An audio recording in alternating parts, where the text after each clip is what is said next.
करवा चौथ व्रत कथा सुनकर पाएं मनचाहा सौभाग्य और पति की दीर्घायु। सुनिए करवा चौथ की पावन व्रत कथा, जिसे सुनने मात्र से ही सुहागिनों को मिलता है अखंड सौभाग्य और पति की लंबी उम्र का वरदान। करवा चौथ व्रत कथा। प्राचीन समय में एक साहूकार के 7 बेटे और एक प्यारी बहन करवा थी। सभी भाई करवा से बहुत प्यार करते थे। जब करवा की शादी हुई तो उसके 7 भाई उसकी सुख समृद्धि देखकर खुश हो गए। एक बार करवा चौथ के दिन करवा ने विधिवत व्रत रखा और शाम को चंद्रमा को अर्घ्य देकर पति के हाथ से पानी पीकर व्रत खोला। उसकी भक्ति और सच्चाई से प्रसन्न होकर माता पार्वती ने उसे आशीर्वाद दिया कि उसका सुहाग सदैव अखंड रहेगा। लेकिन उसी गांव में एक दुष्ट सांप रहता था, जिसने करवा के पति को डस लिया।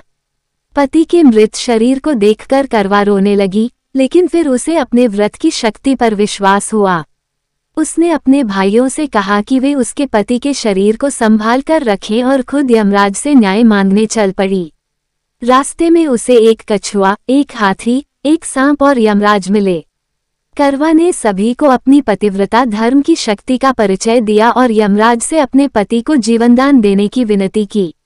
यमराज ने कहा, हे करवा, तुम्हारी पतिव्रता धर्म और करवा चौथ व्रत की महिमा देखकर मैं प्रसन्न हूँ। मैं तुम्हारे पति को जीवनदान देता हूँ। इतना कहते ही करवा के पति जीवित हो गए और करवा ने खुशी खुशी अपना व्रत पूरा किया।